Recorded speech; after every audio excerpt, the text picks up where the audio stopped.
Hello everyone, welcome back to another blog. मैं लक्ष्मी रावत अपने channel पर आप सबका बहुत बहुत स्वागत करती हूँ। और आज है 1 दिसंबर, डे थर्सडे और मार्गशीर्ष महीने का दूसरा गुरुवार। मेरा आज व्रत है और मेरे सुबह के सारे काम हो गए और मैं अब पूजा की तैयारी कर रही हूँ। स्थापना अभी की नहीं है लक्ष्मी माता की, मैंने अभी स्थापना करूँगी और आप लोगों के साथ भी जैसे जैसे मैं करती हूँ आप लोगों के साथ भी शेयर करूँगी।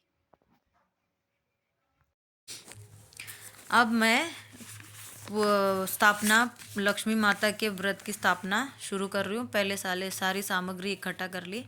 अब मैं स्थापना करती हूँ और आपको मैं वॉइस ओवर से माता की कथा भी सुनाऊंगी आज। महालक्ष्मी माता देवी की ये कहानी है।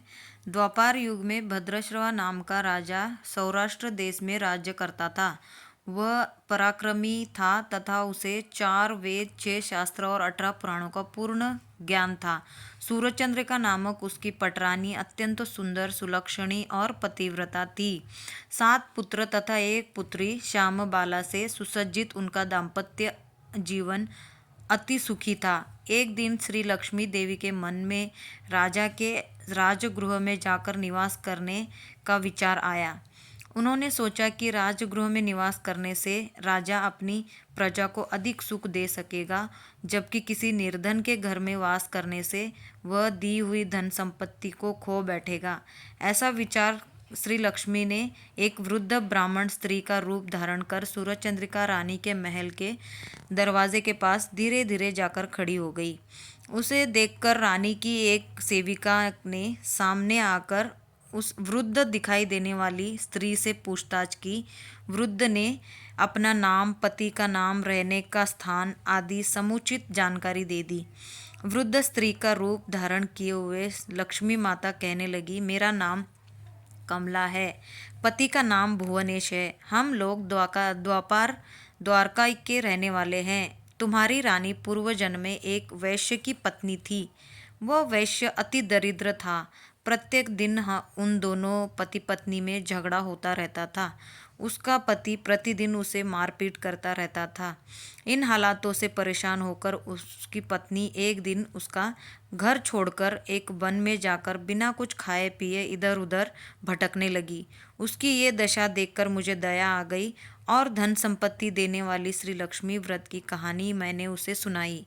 मेरे कथा अनुसार उसने लक्ष्मी व्रत का पालन किया। लक्ष्मी देवी उससे प्रसन्न हो गई, जिससे उसका दरिद्र नष्ट हो गया।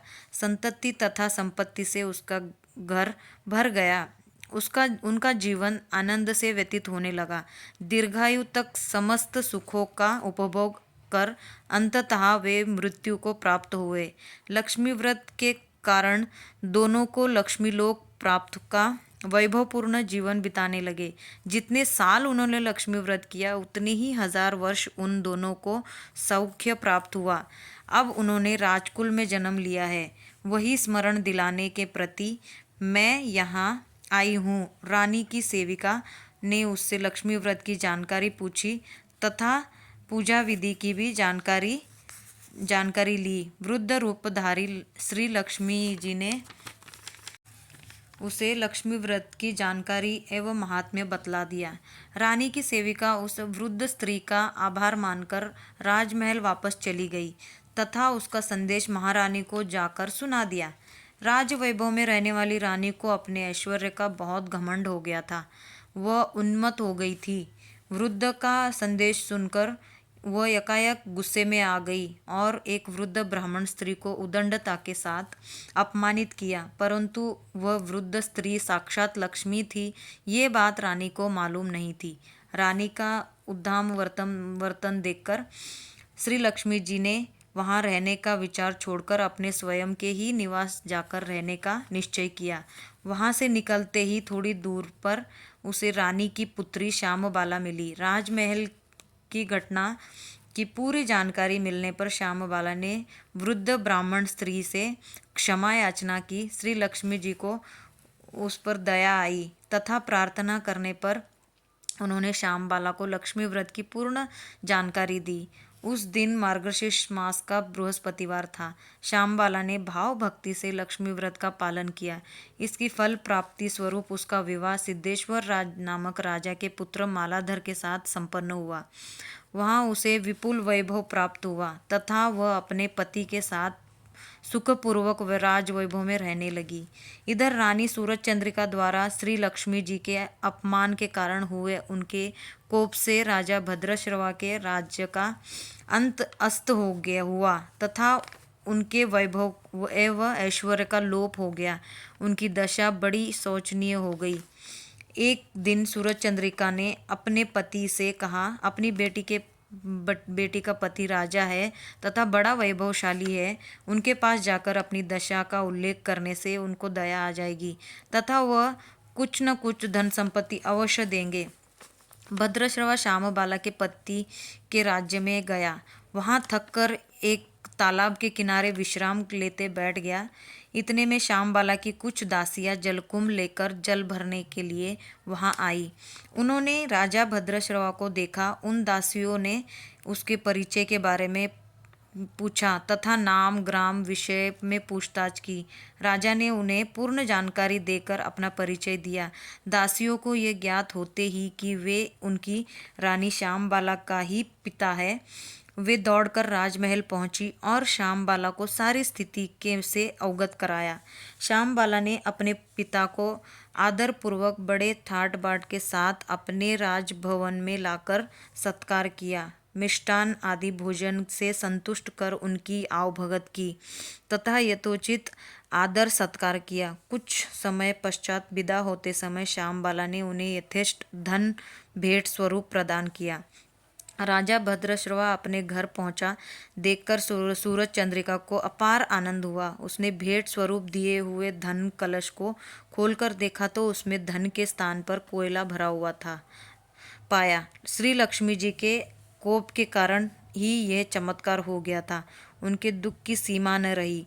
इसी तरह दुख भोगते हुए कुछ दिन पश्चात सूरज चंद्रिका अपनी लड़की श्यामबाला के पास गई। उस दिन मार्गशीर्ष मास का अंतिम बृहस्पतिवार था। श्यामबाला ने लक्ष्मी व्रत धारण किया हुआ था। उसने अपनी माताजी से भी ये व्रत करवाया। सूरज चंद्रिका भी अपने घर वापस आ गई। उसने लक्ष्मी व्रत किया था, इसलिए उसे गतकाल का वैभव फिर से प्राप्त हो गया। राज ऐश्वर्य फिर प्राप्त हुआ। कुछ दिन पश्चात श्यामबाला अपने माता पिता से मिलने मायके आई। सूरज चंद्रिका के मन में अपने स्वयं के पिता को श्यामबाला द्वारा कोयले दिए जाने पर तथा स्वयं की माता को कुछ भी न दिए जाने पर अपार क्रोध था। इसी दुर्भावना श्यामबाला को किसी ने न तो आवभगत की न कुछ पूछताछ की। उसका वहां अनादर भी किया गया, परंतु श्यामबाला अपने माता पर क्रोधित नहीं हुई। चलते समय उसने वहां से कुछ नमक अपने साथ बांध लिया। निवास स्थान पर श्यामबाला से पतिदेव ने पूछा, मायके से क्या क्या सौगात लाई हो? तब उसने उत्तर दिया, राज्य का तथांश सार लेके आई हूँ। पतिदेव ने पूछा, इसका मतलब? उसने उत्तर दिया, कुछ देर ठहरो, सारी बातें समझ में आ जाएंगी। उस दिन उसने भोजन की सभी चीज़ें बिना नमक के तैयार करने की आज्ञा दी। पतिदेव को भोजन परोसा, परंतु नमक के बगैर तैयार किए हुए भोजन के खाद्य पदार्थ उसे स्वादहीन लगे। पति को अप्रसन्न देखकर उसने भोजन की थाली में कुछ नमक रखा। खाद्य पदार्थ में मिलाने पर भोजन रुचिमय और स्वादिष्ट लगने लगे। श्यामबाला ने पति को समझाया कि यही राज्य का सार है, जिसे सुनकर समाधान हो गया पति। इसी प्रकार से जो कोई लक्ष्मी व्रत श्रद्धापूर्वक भक्तिभाव से करेगा तो उसे लक्ष्मी व्रत की कृपा प्राप्त होगी। ये है लक्ष्मी व्रत की कथा जो मैंने आप लोगों को सुनाई और मैंने भी पढ़ी। और मैंने ये वीडियो स्पीड में भगाई क्योंकि कथा पढ़ते वक्त पूरी वीडियो रिकॉर्डिंग की थी, मैंने रिकॉर्ड की थी। आई होप कि आज की वीडियो आप लोगों को अच्छी लगेगी। मैंने ये व्रत की कथा भी सुनाई है आपको, और जो मैंने पूजा करते वक्त, स्थापना करते वक्त जो भी वीडियो बनाई वो सब आप लोगों के साथ शेयर किया है। पिछली बार छोटी सी वीडियो बनाई थी मैंने, पर इस बार पूरी पूजा की, कथा की, सब चीज़ों की वीडियो बनाई है। तो आई होप कि आप लोगों को अच्छा लगेगा। तो फिर चलिए आप लोग आगे की वीडियो एंजॉय कीजिए, माता का आशीर्वाद लीजिए। तो मैं मिलती हूँ आप लोगों से नेक्स्ट व्लॉग में। तब तक के लिए लक्ष्मी माता आप सबको सुखी रखे और सबकी इच्छाएं पूरी करे, और अपना और अपनों का ध्यान रखिए और खुश रहिए।